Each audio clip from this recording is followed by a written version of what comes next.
Good morning to all of you. You are welcome to CR International online study system. आज assignment number 28 class 12 art 7 में रहेगा।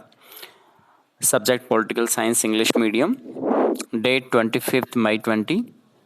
Topic रहेगा agencies and their functions. इसमें हम United Nations की सभी agencies और उसके फंक्शंस के विषय में जानेंगे।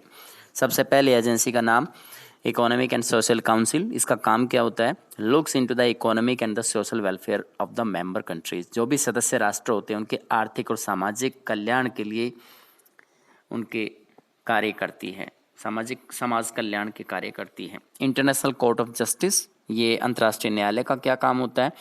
Resolves disputes between and among member countries. जो भी सदस्य राष्ट्र होते हैं उनके मध्य जितने भी विवाद होते हैं उनका सुलझाता है।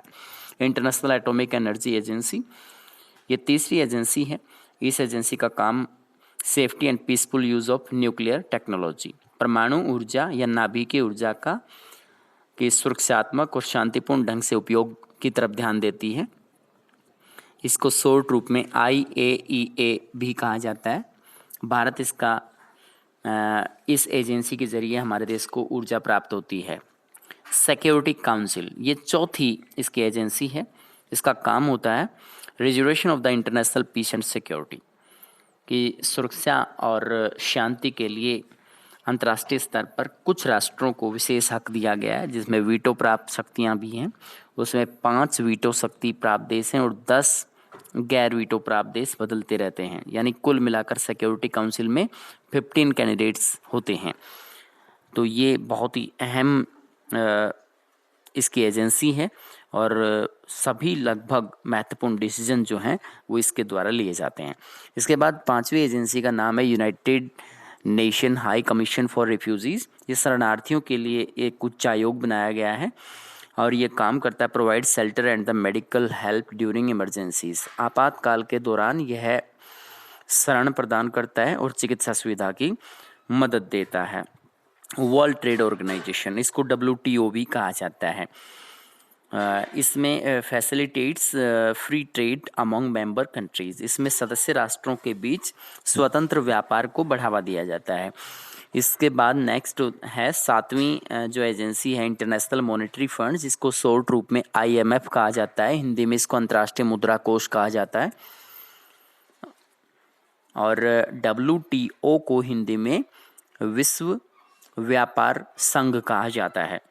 इंटरनेशनल मॉनेटरी फंड्स का काम क्या होता है? Overseas the global financial system. यह जो